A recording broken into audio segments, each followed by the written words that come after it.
안녕하세요. 저는 딸을 둔 60대 엄마입니다. 너무나도 끔찍한 일들을 겪고 이제 겨우 안정을 찾고 있는 상황이라 사연을 써보아요. 저는 반백년을 살면서 나름 무탈한 인생을 지내왔습니다. 그래서 말년까지도 쭉 그대로만 살다 가면 좋겠다고, 또 그럴 수 있을 거라고 믿어 의심치 않았어요. 참, 사람 앞길 함부로 예측 못한다지만 하마터면 나이 먹고 큰 수렁에 빠져 살 뻔했지 뭡니까. 제가 지금 적어볼 이야기는 사랑하는 제 딸 얘기입니다. 제 딸 일이 곧 제 일이기도 해서 제가 저와 딸을 위해서 어떠한 사투를 벌여왔는지 들려드리겠습니다. 저는 결혼 생활 고작 10년 만에 남편을 사고로 일찍 잃고 딸과 둘이 지내왔습니다. 30여 년을 둘이서 의지하면서 잘 살아왔죠.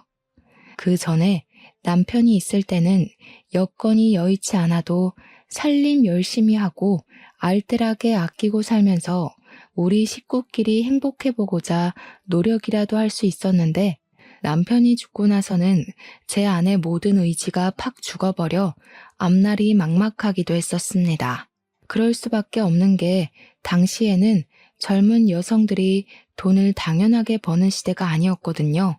또 제가 글도 가나다라 쓰는 것 말고는 잘 못했고 공부도 한번 배워본 적 없어서 경제 활동을 하자니 자신이 너무 없었습니다. 그러나 딸만큼은 저처럼 공부 못해서 바보로 살면 안 되니까 무작정 있는 대로 일을 시작했어요. 남의 집 방바닥 닦아주고 밥 해주면서 어렵게 딸을 키웠습니다. 하지만 그게 제 인생의 고비는 아니었어요. 기운 가세는 다시 세우면 되는 거였고, 남편을 잃은 상실감과 아빠 잃은 딸의 공허함은 시간이 해결해 줄 테니 버티면 되는 거였으니까요. 또 우리 집 기둥이 무너져서 더 어려워진 형편인데도 불구하고 제 딸 또한 절대 굴하는 모습을 안 보였습니다. 어린 나이부터 제가 고생하는 걸 알았는지 말썽 안 부리고 올바르게 자라줬고, 좋은 대학을 가 번듯한 호텔리어가 되었어요. 제가 예상했던 대로 열심히 살아내니까 우리 가정에 다시 안정이 찾아오더라고요. 이건 제가 삶을 포기하지 않은 것도 있었고, 의지를 굳건히 할 수 있는 딸의 존재가 늘 제 곁에 있었기 때문에 좋은 결과를 내었다고 생각했어요. 제가 딸한테도 그런 마인드를 가르쳐줘서 그런지 딸도 학교 다닐 때 성적을 잘 못 봤더라도 다음에 잘 보면 된다는 긍정적인 마음으로 더 공부를 하더라고요. 딸 또한 저 때문에 좋은 영향 많이 받았다고 직접 얘기를 해줍니다. 그때마다 지치지 않고 달려온 고생이 싹 다 풀리는 기분이었어요. 딸은 20살이 되자마자 저를 돕기 위해 아르바이트를 했었는데, 그러지 말라고 해도 저 혼자 고생하는 걸 싫어하던 녀석이었기에 딸은 그저 돈 벌어서 보탬이 되는 걸 좋아했어요. 그래서 강력하게 말릴 수도 없었습니다. 웬만하면 제가 할 수 있는 선에서 끝까지 딸 뒷바라지 해주고 싶었거든요. 돈 신경 안 쓰고 편하게 공부만 했으면 좋겠는 게 제 마음이었는데, 또 자식 입장에서는 부모만 고생하는 걸 두고 보기 힘들었나 봅니다. 이것만으로도 제 딸이 얼마나 기특한 아이인지 느껴지시죠? 그래도 딸 덕분에 제가 굳은 일을 좀 줄일 순 있어서 마음이 편했습니다. 그때부터 우리 가정은 남들과 비슷한 모양새를 갖춰갔어요. 그리고 우리 딸은 남편을 닮아서 미모가 좀 출중한 편이었는데요. 유난이라고 생각할지 모르겠으나 예쁜 우리 딸한테 이상한 놈들이 들러붙지 않을까 엄마로서 걱정이 좀 되더라고요. 대학교 가는 것도 노심초사했는데 직장 생활을 시작했을 때는 여간 불안한 게 아니었어요. TV에 보면 나쁜 마음 먹은 총각들이 많더라고요. 아마 딸 가진 부모라면 딸의 짝이 될 남자가 무척 걱정되고 불안할 거라고 생각합니다. 그렇다고 딸 귀찮게 티를 내진 않았고 그저 사람 조심하라는 말만 한 번씩 던져줬어요. 정도를 지키면서 한다는 게 저도 좀 잔소리를 했던 건지 딸이 저더러 걱정도사라고 하더군요. 너무 장걱정이 많다고 제발 마음을 편하게 먹으라는데 딸이 그렇게 지적을 해줄 때면 저도 아차 싶어서 주춤거리게 돼요. 어쨌든 우리 딸 똑똑하니까 알아서 잘할 거라고 믿는 수밖에 없었어요. 실제로 제 딸이 어디 가서 사고치는 타입도 아니었으니 말이죠. 그런데 아무리 야무져도 20대 딸이 사랑 앞에선 풋내기일 수밖에 없다는 걸 망각했어요. 나이를 다 먹고도 실수를 하는 게 사랑인데 어린 청춘이 알아봤자 뭘 얼마나 알고 남자를 가려 만나겠습니까? 아니나 다를까 딸은 취업하자마자 남자를 사귀더니 1년 만에 결혼을 하겠다고 제게 그 남자를 소개해줬어요. 듣자 하니 남자는 승무원을 하는 사람이었는데 딸이 일하는 호텔에 자주 묵는다고 합니다. 오가다가 마주하면서 얼굴도 익히고 대화도 조금씩 늘게 되고 그렇게 마음이 맞아서 만나게 된 것 같았어요. 남자가 먼저 대시를 해서 시작된 관계라고 하더라고요. 근데 겨우 1년 사귀어 놓고 결혼하고 싶다고 고백한 게 제 마음을 불편하게 만들었습니다. 우리 딸 나이는 26살이었고 남자의 나이는 32살이었어요. 저는 우리 딸이 나이 30살 넘으면 결혼시키고 싶었거든요. 제가 젊었을 때야 26살이면 홍기가 꽉 찼다고 하지 요즘 세상에 26살 아가씨들이 어디 결혼에 쫓기는 입장입니까? 그러나 저는 별 말을 할 수 없었어요. 남자를 소개하는 딸의 표정이 너무 행복해 보였거든요. 어머님, 걱정 많이 하시는 것 같아서 말씀드리는데 저 정말 괜찮은 놈입니다. 여태 일해서 모은 돈도 좀 있고 절대 주연이 힘들게 안 할 자신 있어요. 허락해 주세요. 아이고, 누가 들으면 오해하겠네. 둘이 이렇게 예쁘게 만나고 있는데 내가 어떻게 반대를 하니? 지금만 봐도 자네가 우리 딸을 얼마나 행복하게 해주고 있는지 느껴져. 그러니 그런 부탁은 할 필요가 없다니까 그러네. 결혼을 빨리 하든 늦게 하든 딸이 행복하면 그만이라는 마음이 곧 들었습니다. 딸의 행복을 방해하고 싶지 않았어요. 그저 딸이 제 곁에서 힘든 시간을 꿋꿋하게 버텨줬기 때문에 어른이 된 딸까지 제가 통제권을 주고 흔들고 싶지 않았어요. 그래서 허락했습니다. 그렇게 딸의 남자는 저의 사위가 되었습니다.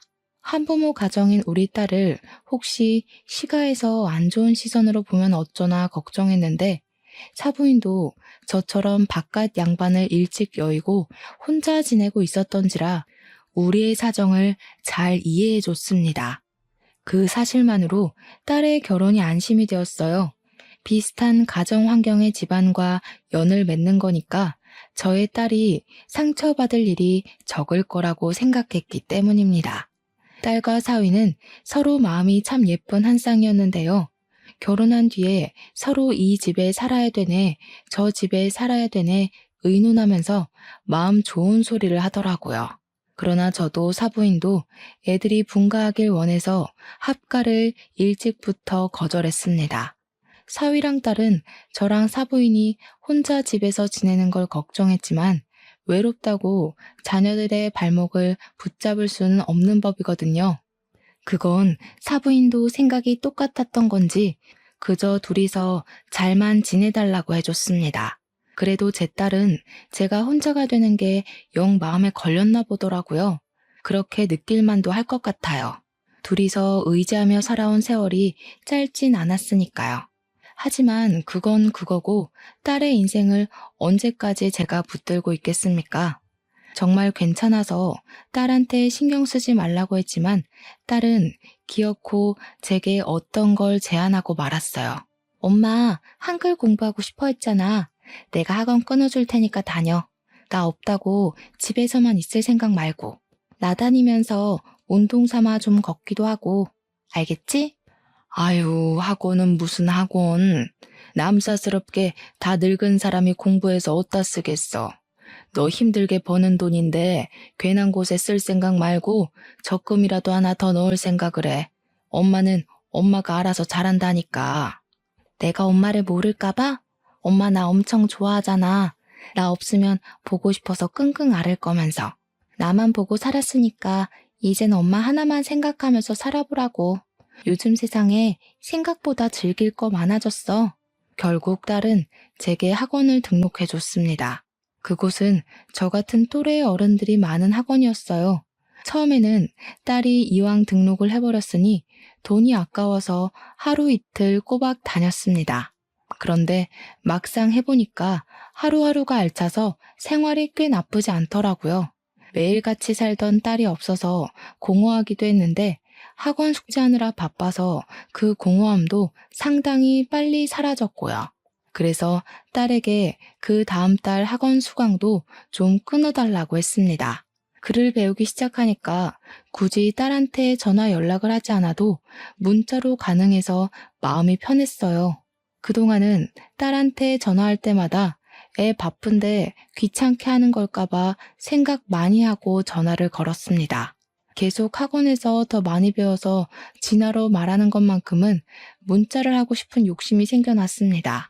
딸은 제가 무언가 다른 목표가 생긴 것에 대해서 자기 일처럼 기뻐해 주었습니다. 엄마한테 드리는 돈은 하나도 안 아까우니까 배우고 싶은 공부가 또 있으면 언제든지 말만 하라는 말까지 해줬어요. 자식한테는 주고만 싶지 받는 건 늘 미안했는데 그래도 물질적인 보상을 받을 때마다 인생 잘 살았다는 느낌이 들어서 좋았습니다. 참! 그리고 한글을 가르쳐주는 선생님이 명문대학원의 한국어 교육과를 나온 베트남 사람입니다. 처음엔 보고 외국인이 있어서 당황했는데 강의를 듣다 보니 외국인이 어쩜 그리 한국어를 잘하고 한국 문화에 대해 잘하는지 저보다 더 한국 사람 같아서 너무 신기했어요. 또 저처럼 선생님을 좋아하는 어르신들이 많았는데 선생님이 젊은 여성이라 다들 엄마 아빠 같은 마음으로 한국 반찬과 생필품을 많이 챙겨다 줬거든요. 선생님이 굉장히 상냥한 아가씨여서 베트남 간식도 만들어서 수강생들에게 나눠주고 하나하나 숙제도 꼼꼼히 봐주고 하더라고요. 그래서 저도 학원 선생님을 굉장히 좋아했습니다. 타국에서 왔다고 해도 선생님과 제 딸의 연령대가 비슷하다 보니까 외국인이 아닌 딸 같은 마음이 들더라고요. 저는 이 딸 저 딸 챙기느라 바빴음에도 외롭지 않은 삶을 보낼 수 있어서 좋았습니다. 이제 나도 죽을 때가 다 되었구나 라는 생각이 아닌 제2의 인생을 맞은 기분이었어요. 제 인생에서 말년이 가장 행복하고 편하다는 생각이 들었을 만큼 혼자인데도 무난하게 잘 살았습니다. 그럼 무탈한 세월이 한 1년 반 정도가 더 지났을 겁니다. 어느 날 우리 딸한테서 전화가 왔는데요. 다름 아닌 임신 소식인 거 아니겠습니까? 너무 기쁜 소식이었고 또 새로운 인생을 만끽한 기분이었어요. 그래서 그날은 학원을 빼고 딸을 만나러 갔습니다. 사위랑 같이 저녁까지 먹으려고 했는데 혼자 있을 사부인이 생각나서 사부인도 불렀어요. 오랜만에 뭉친 저희는 사위 차를 타고 식당에 가서 외식을 했습니다. 보통 사돈끼리는 결혼식하고 나면 만날 일도 없다는데 저는 저와 같은 사정을 갖고 있는 사부인이 너무 마음에 걸리더라고요. 그래서 사부인에게 더 다가갔고 이것저것 해보라고 취미도 추천해주고 주변에 공방이나 공부하는 곳 있으면 다녀보라고 오지랖을 부리기도 했습니다. 저도 딸이 시켜줘서 글 공부를 하고 있는데 그제야 제 이름 석자를 가지고 사는 기분이더라고요. 사부인도 자식 때문에 용쓰고만 살았을 텐데 지금부터라도 스스로한테 투자를 해봐요. 아유, 무슨요. 그런 것도 해볼 줄 아는 사람들이나 하는 거지. 저는 영 마음이 불편해서 못할 것 같아요. 노후에는 홀로 마음껏 쉬면서 빈둥거리고도 싶네요. 그때마다 사부인은 낯을 많이 가려서 그저 혼자 집에서 영화 보고 TV 보는 게 편하다고 제 말에 호호 웃기만 했습니다. 뭐 그럴 수도 있다고 생각했어요. 이건 성격 차이니까요. 어쨌든 우리 딸의 임신은 모든 식구에게 축복이었습니다. 딸이 출산을 하고 나면 더할 나위 없이 행복하게 살자고 그렇게 약속하면서 좋은 시간을 마무리했어요. 그리고 늦은 시간이라 사위가 사부인 먼저 데려다주고 저까지 집에 태워주었습니다. 사위랑 딸은 앞좌석에 앉아 있었고 저는 나중에 내려야 돼서 뒷좌석에 있었어요. 아무 생각 없이 창밖만 구경하고 있었는데요. 은연중에 고개를 돌렸다가 앞좌석 수납 공간을 보게 되었거든요. 거기에 웬 책자가 꽂혀 있더라고요. 그냥 그렇구나 하고 눈길도 뗄 수 있는 건데 어떠한 문구 때문에 눈을 떼지 못했어요. 별 생각 없이 본 것이었는데 보육원이라는 문구가 제 머리를 뒤죽박죽 흔들어 놓더라고요. 보육원? 사위한테 보육원 책자가 왜 필요한 건지 이해가 안 갔습니다. 한번 꺼내서 표지를 자세히 봤는데 지나가다 우연히 받았나 하는 생각조차 할 수 없는 장소였어요. 위치가 제주도더라고요. 우리가 사는 곳은 서울인데 책자를 그냥 받았다고 해도 금방 지역이어야 되는 거 아닙니까? 이해가 안 돼서 표지만 뚫어져라 보고 있었는데 어느새 집에 도달해버려서 저도 모르게 그 책자를 가방에 넣었어요. 어쩌지 못해서 저지른 행동이었습니다. 서둘러 딸과 사위에게 조심히 가라고 인사한 뒤 집에 들어와 보육원 책자를 다시 펴봤어요. 가장 뒤편에는 명함 하나가 꽂혀 있었는데 그 보육원 원장의 연락처인 듯 했습니다. 보통 책자를 홍보하더라도 길거리에서 명함까지 주지는 않잖아요. 직접 이 보육원에 찾아간 거면 몰라. 다른 사람이 사위 차에 탔다가 이걸 두고 내린 건가라는 생각도 했어요. 제 선에서 최대한 이해할 수 있는 생각이 그것이었으니까요. 그런데도 희한하게 마음속에 박힌 찝찝함이 해결되지 않더라고요. 자꾸만 아까 봤던 명함 연락처로 전화하고 싶은 욕구가 가슴 속에서 꾸물거렸습니다. 그래서 충동적으로 저질러 버렸어요. 다 늦은 밤에 그 보육원으로 전화를 해봤죠. 시간이 밤 10시 정도 되었던 걸로 기억합니다. 보통 보육원은 선생님들이 24시간 교대로 붙어 있으니 전화를 안 받진 않을 거라 생각했어요. 역시나 상대 쪽에서 전화를 받더라고요. 신호음이 끊기자 순간 뭐라고 말해야 할지 머릿속이 새하얘져 버려서 저는 순간 사위 이름을 얘기해버렸습니다. 저 송태웅 씨 말 전에 듣고 전화합니다. 여기로 전화해보면 된다길래. 아람이 아버님이요? 아직 아람이 만나는 날 아닌데 어떤 일로 연락하셨어요? 아람이도 지금은 잘 준비 들어가서 아마 전화 못 받을 거예요. 급한 일이면 아람이 깨워서 바꿔드릴까요? 처음 듣는 이름에 그렇잖아도 당황스러워 어렵게 입을 떼던 입술이 더 무거워져 버렸습니다. 보육원 선생님 말을 듣자니 아람이란 그 이름은 아이의 것인 듯 했어요. 그때 제가 대답을 안 하자 수화기 너머로 여보세요? 하는 소리가 넘어왔어요. 더 시간 끌면 이상하게 생각할 것 같아서 일단 나중에 다시 연락 주겠다고 했고 내가 연락한 걸 절대 아이 아빠한테 알리지 말아달라고 한 뒤 끊어버렸습니다. 전화를 끊자마자 머릿속에서 혼란의 쓰나미가 덮쳐오는 기분이었어요. 분명 보육원 선생님은 제 사위 이름을 듣고 누군가의 아버님이라 불렀습니다. 아직 제 딸 뱃속에 있는 손주는 태어나지도 않았는데 어떻게 제 사위가 누군가의 아버님이 될 수 있는 거죠? 이게 사실이라면 제 사위가 두 집 살림을 하고 있다는 소리밖에 안 되잖아요. 너무 엄청난 사실을 저 혼자 알아버린 것 같아서 대체 이게 어떻게 된 건지 무슨 일인 건지 빠릿빠릿하게 눈치챌 수가 없었습니다. 다만 분명히 의심할 만한 상황이라고는 생각했어요. 전화했을 때 보육원 선생님이 우리 사위가 아직 그 아이를 만날 날이 아닌데 왜 전화했냐고 물었잖아요. 그렇다는 말은 우리 사위가 그 보육원에 아람이란 아이를 만나러 주기적으로 찾아가고 있다는 말 아니겠습니까? 한편으로는 혹시 후원을 하는 아이인가? 그런 생각도 했어요. 만약 그렇다면 후원자를 부를 때 그 아이의 아버님이라고 부르기도 하는지 또 궁금하더라고요. 이 부분은 제가 뭘 아는 게 없어서 좀 답답했습니다. 제가 당장 물어볼 수 있는 사람은 딸뿐이었는데 임신을 하고 있는 딸에게는 안정 때문이라도 더더욱 알릴 수가 없었어요. 사실인지 아닌지도 모를 말 때문에 사위와 딸이 다투게 된다면 그것 또한 걷잡을 수 없는 스트레스가 될 거 아닙니까? 저는 그날 밤새 고심하다가 학원 갔을 때 수업 마치고 선생님께 따로 물어봤습니다.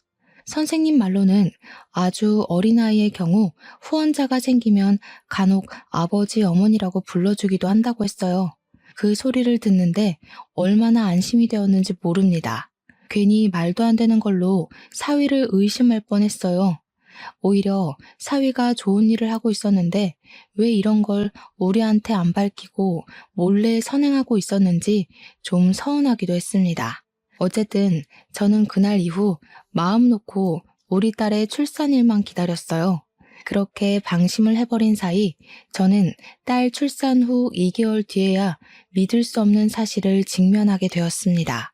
제주도 출장 때문에 집을 비우게 된 사위 때문에 제가 딸 집에 가서 이틀 밤을 자기로 했었어요.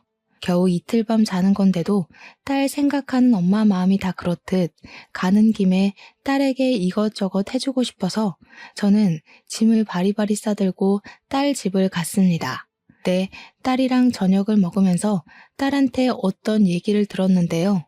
남편이 며칠 전부터 제주도 가서 사는 건 어떠냐고 물어보네. 갑자기 웬 제주도냐니까. 어머님도 제주도 이사 가려고 준비 중이라더라고. 딸은 제 의견을 듣고 결정할 생각이었는지 저보고도 제주도에 같이 가서 살지 않겠냐고 물었습니다. 저는 그 소리를 듣자마자 제주도란 단어에만 꽂혔어요. 문득 제주도 보육원에 그 아이가 떠올랐습니다. 설마 제주도 보육원에 있는 아람이란 아이 때문인가 싶은 직감이 드는 겁니다. 저는 그제야 딸에게 제주도 보육원에 대해 물어보았어요. 먼 타지로 후원을 하는 거라면 사부인이나 저는 몰라도 마누라인 딸은 알고 있을 거라고 생각했거든요. 혹시 송서방이 제주도에 대해서 다른 말은 한 적 없어? 제주도에 보육원 봉사를 다닌다든지 후원을 한다든지. 당황스럽게도 딸도 사위가 후원이나 보육원 방문하는 걸 들어본 적 없다고 했습니다. 그 말을 듣자 저는 한동안 묵혀두었던 불안감이 다시 기어 올라오는 기분이었습니다. 심지어 딸은 사위랑 연애를 할 때도 보육원 얘기하는 건 못 들어봤다고 했어요. 적어도 부부끼리는 후원 사실을 알렸을 줄 알았는데 딸까지 모르게 숨기고 있었다면 아무래도 후원은 아닌 듯 했습니다. 확실히 이상했죠. 그리고 저는 다시 지난날 기억을 떠올렸어요. 아람이 아버지라고 했던 보육원 선생님 말이 계속 머릿속에 맴돌았습니다. 이렇게 된 이상 이걸 알아볼 수 있는 방법은 제가 직접 보육원을 찾아가는 것밖엔 없다고 생각했어요. 저는 결국 다음날 딸에게 학원 가는 척하며 집을 나섰고 제주도 비행기를 탔습니다. 바로 그 보육원을 찾아갔어요. 갔더니 외부인이라도 친절하게 맞이해 주더라고요. 저는 그곳에서 제 사위 이름을 댔고 지난번에 아람이 때문에 전화했던 사람이라고 소개했습니다. 그제야 거기 선생님들이 저를 아는 체 해주었어요. 아람이랑 어떤 관계냐고 묻는 선생님들 말에 저는 내가 누군지, 내 사정이 어떤지, 사위랑 무슨 관계인지 먼저 밝힌 뒤 아람이에 대해 물었습니다. 그러니 선생님들이 갑자기 말해주길 꺼려하더라고요. 저를 이상한 사람 보듯 서로서로 눈치를 보기도 했습니다. 안 그래도 아람이 아버님 곧 오실 거예요. 물어보시는 것들은 저희 입장에서 아람이 아버님 허락 없이 함부로 대답해 드릴 수 없을 것 같아서 직접 물어보시는 게 좋을 것 같네요. 아니요. 제 상황 들으셨으니까 사위놈이 뭘 숨기고 있는지 아실 거 아닙니까? 그놈 내 사위라고요. 나도 모르는 손주가 있다는 건 말이 안 되잖아요. 좀 도와주세요. 이게 어쩌면 아람이를 위한 길일 수도 있다고요. 제가 사정하면서 조르자 선생님들은 결국 백기를 들었고 제게 사위에 대해 알고 있는 걸 얘기해주기 시작했습니다. 일단 아람이란 아이는 사위의 아들이 맞다고 했어요. 아람이는 우리 딸이랑 결혼하기 전부터 이 보육원에 맡겨진 아이였고 아람이 엄마 되는 사람은 외국인인데 애 낳다가 과다출혈로 사망했다고 했어요. 아람이 엄마랑 사위는 직업이 똑같아서 오다 가다 잘 마주쳤던 사이였는데 그게 인연으로 발전되어 애까지 생긴 것 같더라고요. 사위는 엄마 잃은 아들을 혼자서 내버려 두기가 좀 그래서 그 애를 데리고 한국으로 들어와 보육원에 맡겼다고 합니다.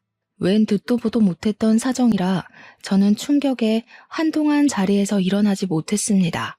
근데 제가 여기서 의문을 느꼈던 부분이 또 하나 있었는데요. 선생님들이 해주는 얘기를 들으면 들을수록 어디서 많이 들어본 스토리 같다는 것이었어요. 그 생각은 머지않아 해결이 되었습니다. 우리 사위랑 직업이 똑같았다. 오다 가다 많이 마주친 인연 때문에 사귀었다. 외국인과 한국인의 커플? 그 사이에서 아들을 가졌었다. 이 사실은 전부 다 제가 다니고 있는 학원 선생님의 스토리와 흡사했어요. 얘기를 듣는 도중에도 얘기가 끝난 후에도 왜 학원 선생님이 자꾸 생각나는 건지 몰랐어요. 일단 저는 사위가 곧 온다는 말에 황급히 자리를 떠야 했습니다. 역시나 선생님들께는 비밀 보장을 부탁했고 보육원 근처에 숨어 있었어요. 그리곤 제발 아니길 바랬던 우리 사위를 목격해버렸죠.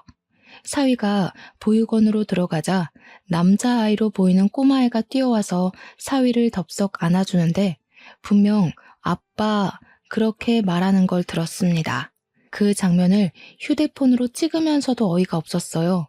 근데 더 어처구니가 없었던 건 한 타임 늦게 나타난 사부인의 존재 때문이었습니다. 그러니까 이건 지금 사위가 몰래 애 갖고 있다는 걸 사부인도 다 안다는 소리가 돼요. 우리는 같은 아픔을 가진 식구인 줄 알았는데 감히 나랑 딸한테 사기를 치고 결혼을 진행하다니 너무 화가 났습니다. 저는 확실한 장면만 휴대폰에 담고서 더 보지도 못하고 바로 서울로 날아갔어요. 그리곤 혼자 있는 딸 집에 가서 얼른 딸한테 짐 챙기라고 일렀습니다. 영문을 모르던 딸은 계속 저한테 왜 그러냐고 붙이면서 짐도 안 싸고 손 놓고 있길래 결국 그 자리에서 다 말해주었습니다. 송서방한테 애가 있대. 사부인도 다 알고 있었더라. 어떻게 우릴 감쪽같이 속일 수 있다니? 애 엄마 되는 사람도 멀쩡히 살아있던데 기가 차서 정말. 무슨 말도 안 되는 소리라고 있어. 뭘 잘못 알았겠지. 엄마 학원 다녀온 거 아니었어? 갑자기 뭐 때문에 이러는 건데. 제 말을 이해도 못하고 믿지도 않는 딸에게 저는 제주도에서 찍어온 영상을 보여줬습니다. 그러자 제 폰을 아사가 몇 번이고 재생해서 확인하던 딸도 저처럼 크게 충격을 받았어요. 거짓말이라고 우길 수도 없게 동영상 찍힌 날짜부터 영상 파일에 제주도라고 뜨는 위치까지 그리고 사위 얼굴과 사부인 얼굴까지 똑똑히 보이자 딸은 아예 반박하지 못했습니다. 그렇게 저는 딸을 데리고 집으로 돌아오게 되었고 바로 학원 선생님에게 전화를 했어요. 언제나 상냥한 선생님 목소리가 들리자 착한 선생님한테 몹쓸 짓을 했을 사위놈이 더 미워지더라고요. 저는 선생님에게 사위 이름을 대면서 아들을 낳았다고 했는데 혹시 애아빠 이름이 송태웅 맞냐고 물었습니다. 그러자 선생님이 깜짝 놀라면서 어떻게 알았냐고 하더라고요. 제 예측이 맞아서 정말 기가 차고 마음이 아팠지만 저는 차근차근 설명을 해주었어요. 선생님은 끝내 울음을 터뜨리고 말았습니다. 그 새끼가 자기 앞날에 우리 아기 존재가 방해된다고 훔쳐갔어요. 제가 그 새끼 조지려고 한국에 들어온 거거든요. 근데 도무지 찾을 수가 없어서 세월만 보내고 있었어요. 울면서 제게 하소연하던 선생님은 울음을 진정하자마자 분노를 표하면서 당장 우리 사위를 만나고 싶어 했습니다. 그러나 사위를 만나기 전에 태어나서 한 번도 안아보지 못했던 아들 먼저 만나고 싶다 했어요. 저더러 혹시 애가 어디 있는지도 아냐는 선생님의 말에 저는 보육원 주소랑 연락처 알려줬고 아람이란 이름을 가진 아이라는 것도 가르쳐 주었습니다. 선생님은 저한테 연신 감사 인사를 하면서 또 한참 울다가 전화를 끊었어요. 선생님이라고 해봤자 우리 딸처럼 나이 30을 바라보고 있는 20대였거든요. 부모님도 돌아가시고 없다고 들었는데 타국에서 고생하는 선생님을 생각하니 마음이 너무 아렸습니다. 그리고 다음날 사위가 집으로 복귀를 했는지 집에 딸이 없어서 전화를 하기 시작했어요. 불티나게 부재중이 찍힌 후에야 딸이 스피커폰으로 전화를 받았는데 사위 목소리가 아주 가식투성이더라고요. 그것에 더 성질난 딸이 하루 동안 사위에게 하고 싶던 말을 참았던 걸 모조리 쏟아냈습니다. 도저히 이해가 안 돼서 그러거든? 어떻게 애가 있으면서 그걸 숨길 수가 있어? 어떻게 멀쩡히 살아있는 마누라까지 죽었다고 뻥치고 애까지 보육원에 버려? 나한테 제주도 가자고 한 것도 그 애 때문이지? 내가 몰랐으면 끝까지 숨기려고 했어? 심지어 어머님까지 한패라며? 여보, 뜬금없이 무슨 소리야? 앞뒤 설명도 안 하고 갑자기 뭐? 애라니. 내가 무슨 애가 있어. 말이 되는 소리래. 그럼 그 동영상은 어떻게 설명할 건데? 당신한테 방금 날린 동영상 있지? 전화 끊고 그거 본 뒤에 변명 제대로 생각해서 다시 연락해. 딸은 그대로 사위 전화를 끊어버렸습니다. 딸이 제 폰에 있는 동영상을 받아 가서 통화 도중에 사위한테 보냈어요. 아무래도 전화가 바로 안 오는 거 보니까 사위가 딸 말대로 제대로 된 변명이라도 생각해서 연락할 모양인 듯 했습니다. 그리곤 시간이 꽤 흘러도 사위한테서 다시 연락이 오질 않았어요. 변명조차 안 하는 사위에게 더 화가 난 딸은 사위에게 더 이상 기회를 주지 않고 문자로 이혼을 통보해버렸습니다. 그런데 사위가 의외의 방안을 생각해냈더라고요. 그 사실을 바로 사부인한테 얘기했던 건지 사부인이랑 같이 우리 집을 찾아온 거 아니겠습니까? 사부인, 이것 좀 보세요. 우리 아들 이혼한 적 없고 사부인이 보셨다는 애도 호적에 없어요. 그런데 이혼이라니요. 적어도 저희한테 물어보고 확인한 뒤에 결정하셔야죠. 말도 안 되는 사실 가지고 어떻게 멀쩡한 애들 사이를 갈라놔요? 지금 종이 쪼가리 가지고 변명하는 거예요? 그렇다고 제가 본 애가 사위애 아닌 건 아니잖아요. 사위애가 아니라는 걸 증명하려면 가족관계 증명서가 아니라 유전자 검사 결과를 들고 왔어야죠. 사위애가 맞으니까 그 애한테 양육비도 주고 있는 거 아니에요? 도대체 우릴 얼마나 호구로 볼 생각이에요? 그래요. 내 아들애 맞아요. 양육비 주는 게 걸려서 그래요? 그까짓 거 안 주면 그만이에요. 우리 아들이 착해서 그래도 지 씨로 태어난 자식이라고 책임지려고 했던 거라고요. 그 아이는 사부인이랑 며느리가 싫다고 하면 그 길로 끊으면 그만인 관계예요. 그딴 것도 자랑이에요? 어떻게 핏줄을 버린 애만에 함부로 짓거릴 수가 있어요? 이렇게 무서운 사람들인 줄 알았으면 절대 내 딸 안 보냈을 거예요. 다 필요 없으니까 저희 소송할 겁니다. 돌아가세요. 고소할 거란 말에 사부인은 저희에게 애원하던 걸 관뒀고 바로 얼굴색이 돌변해버렸습니다. 상견례 때 봤던 내내 하던 착한 얼굴은 다 사라지고 표독스럽기 그지없는 분위기로 바뀌었어요. 부모나 자식이나 참 매정하네. 부모 없는 애가 불쌍하지도 않아요? 두 사람 말대로라면 우리 아들이 그 애를 갖다 버려야 된다는 건데 그게 도리에 맞는 행동이라는 겁니까? 고상한 척은 다 하더니 진짜 몰상식한 건 당신들이네. 어디다 비교해요. 책임질 짓을 했으면 당연히 책임져야지. 그게 뭐 대단한 일이라고 땅떵거리는 겁니까? 아무데나 싸지르고 애 만든 걸로 모자라 멀쩡히 살아있는 부인까지 죽었다 뻥치지 않았어요? 불쌍한 애를 엄마도 못 만나게 보육원에 숨겨두는 게 더 몰상식한 거 아닌가요? 애엄마라니 이건 또 무슨 소리래? 애엄마 죽었거든요? 지금 보니까 사부인이 말 지어냈는데 선수시구나? 애엄마가 살아있었으면 내가 우리 아들을 왜 장가 보냅니까? 그 애랑 엄마랑 결혼시켰지. 왠지 사부인이 애엄마 죽었다고 우길 것 같았습니다. 그래서 제가 선생님을 이리로 불렀어요. 그날 선생님은 비행기 편이 결항되어 제주도로 가지 못했고 사부인과 사위가 우리 집을 들이닥쳤을 때 제가 몰래 연락을 넣었어요. 선생님은 그렇게 찾고 싶던 애아빠를 보러 우리 집으로 날아오다시피 찾아왔습니다. 때마침 사부인이 애 엄마를 부정하고 있던 참이었는데 타이밍 좋게 선생님이 등장했어요. 열린 현관문으로 선생님이 들어서자 인기척에 돌아본 사위가 먼저 선생님을 발견했고 선생님을 보자마자 사색된 얼굴로 굳어버렸습니다. 그 전까지만 해도 사위는 사부인 뒤에만 숨어서 당당하게 어깨 펴고 있었는데 선생님과 마주하게 되니 그 기세가 한순간에 무장해제되고 말았어요. 선생님은 사위 얼굴을 보자마자 그간 당했던 서름이 폭발했는지 사정없이 사위의 귀싸대기를 날려버렸어요. 이 쓰레기 새끼야. 감히 내 아들을 데리고 도망을 쳐? 여태 숨느라 고생 많았겠다. 내가 죽었다고 소문내고 다녔다면서? 날 버리고 싶었으면 그냥 조용히 떠날 것이지. 왜 내 아들까지 데려가? 선생님이 악을 지르자 놀란 사부인은 당황한 기색을 지우고 뒤늦게 선생님에게 대항했습니다. 선생님을 엄청나게 싫어했었는지 바로 막말을 퍼붓더군요. 이 천박한 게 누굴 손대? 그러게 애를 낳긴 왜 낳아? 돈 줄 테니까 지우라고 했지. 네가 어른 말을 귓등으로 쳐들으니까 이사달이 난 거 아니야.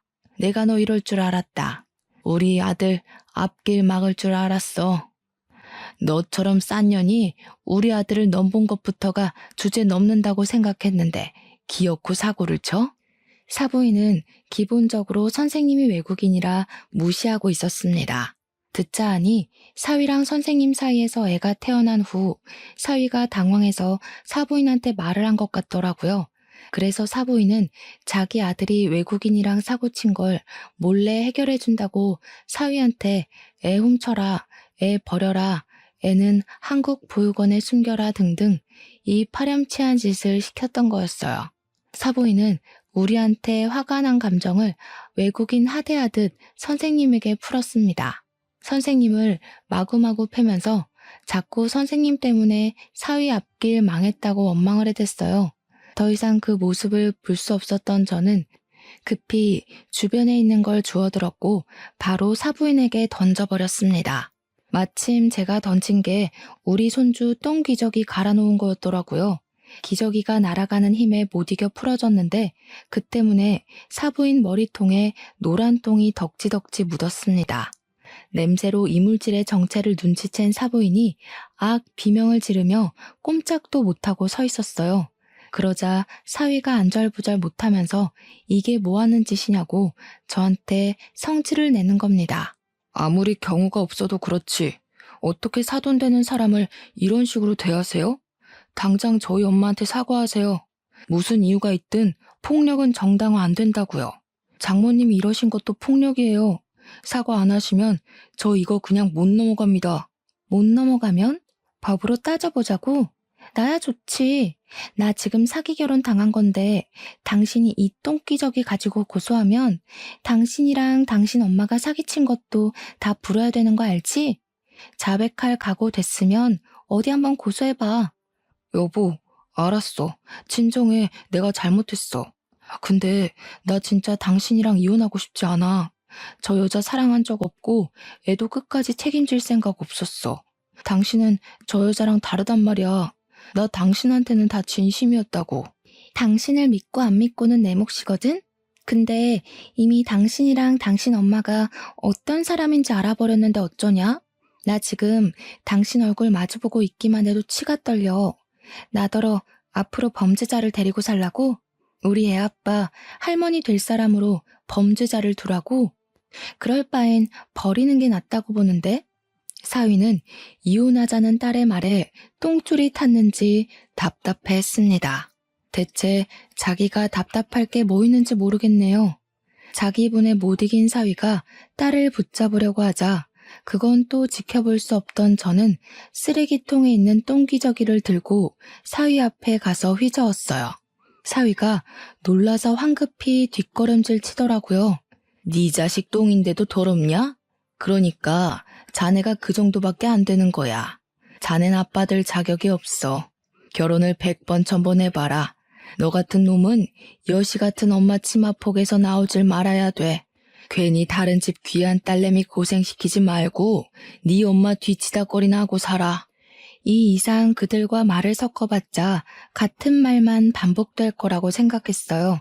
그래서 저는 그 둘을 집에서 쫓아내고자 양손에 똥기저귀 들고서 두 사람을 몰아냈습니다. 문 밖으로 나설 때까지 겁을 주었고 맨발로 뛰쳐나가길래 두 사람의 신발을 발로 차서 바깥에 보내버렸어요. 그리곤 주저앉아 울고 있는 선생님을 달래주었습니다. 용감하게 이혼 통보를 했지만 사실은 크게 상심한 딸도 제가 나서서 위로를 해주었네요. 이 젊은 청춘들이 무슨 잘못이 있겠습니까?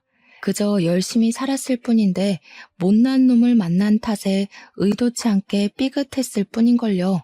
이제 못난 놈이 사라졌으니 우리 딸도 선생님도 험난한 비포장도로 길을 벗어났을 거예요. 그날 저는 선생님더러 우리 집에 자고 가라고 했습니다. 혹시나 사부인과 사위가 괜한 안갚음을 갖고 선생님한테 해코지하면 큰일이잖아요. 선생님은 괜찮다면서 민폐를 끼칠 순 없다고 했지만 저희 딸도 선생님을 붙잡는 바람에 결국 자고 가게 되었죠. 다음 날 선생님이 제주도 공항까지 가는 걸 배웅도 해줬습니다. 그렇게 떠난 선생님은 아들을 찾고 저녁 비행기로 다시 돌아왔어요. 그리곤 저희랑 같이 사돈댁을 사기죄로 고소, 이혼 소송 진행했고 선생님 쪽, 우리 쪽에 양육비 다 떨어지도록 양육비 청구 소송도 했습니다. 저희 딸은 손해배상 청구도 가능해서 위자료를 많이 받았어요. 선생님은 혼인관계가 아니었기 때문에 위자료가 상대적으로 적었는데 야무지게도 한국에서 일하면서 착실히 돈을 모았다고 양육비를 받게 된 것만으로 자기한테는 충분한 보탬이라고 하더군요. 다행히 저희 쪽이랑 선생님 쪽 다 나쁘지 않은 보상을 받았습니다. 단지 한창일 아가씨들 가슴속에 남은 상처는 어떻게 지우기가 어렵겠죠. 그래도 소송이 끝나고 나서는 서로 웃을 수 있게 되어 얼마나 안심이 되었는지 모릅니다. 사위의 실체를 알았을 때 제 딸 인생이 망해버리는 거 아닌가 싶어서 정말 너무 무서웠거든요. 그 충격적인 일이 이 정도로 마무리된 것도 어찌 보면 행운이라고 생각합니다. 그렇게 한 달이 지난 현재 저희 딸은 물론 손주도 건강하게 잘 지내고 있습니다. 학원도 계속 다니고 있어요. 그리고 아이랑 같이 살게 된 선생님은 제게 너무 고맙다면서 학원 수강을 무료로 듣게 해줘요. 괜찮다고 한사코 말리며 돈을 내려고 해도 선생님은 자기 인생을 구해준 은인에게 감히 돈을 받을 수 없다고 단호하게 말을 하더라고요. 어른 생각하는 마음은 어쩜 우리 딸과 비슷한지 모릅니다. 덕분에 저는 제 딸을 챙기는 것처럼 똑같이 선생님을 챙겨주고 있어요. 명절 때도 혹시 갈 데 없으면 우리 집 오라고 해줬습니다. 그랬더니 고맙게도 정말 우리 집을 찾아와 주더라고요. 선생님이 저를 친정엄마 생각하듯 명절마다 자기 아들을 데리고 오는데 늘 감사하다는 말을 입에 달고 살아요. 감사는 제가 더 감사했죠. 선생님 식구 덕분에 저 또한 명절에 북적거리며 지낼 수 있어서 얼마나 즐거운데요. 저희 딸도 다행히 선생님과 자매처럼 잘 지내고 있습니다. 한때 선생님은 승무원이었고 딸은 호텔리언이 직종도 비슷했거든요. 대화도 잘 통했고 또 둘 다 애엄마다 보니까 육아 정보도 알아서 잘 공유하면서 나름 재밌게 지내고 있어요. 저는 얼떨결에 손주가 둘이나 된 셈인데 마치 대가족이라도 된 것처럼 집안 조용할 날이 없어요. 그런데 그게 좋네요. 여유가 되면 반려동물도 분양받아 볼까 생각 중입니다. 아무튼 하마터면 큰일 날 뻔했던 딸 인생과 제 인생이 우여곡절 끝에 낭떠러지를 피했다는 얘기 잘 해주셨으니까요. 아마 올해 오늘 다 갖다 쓴 게 아닌가 싶습니다. 앞으로는 행복한 일만 있겠죠. 여러분들 앞날만큼은 부디 낭떠러지 구간이 적기를 바랍니다. 긴 사연 들어주셔서 고맙습니다. 행복하세요.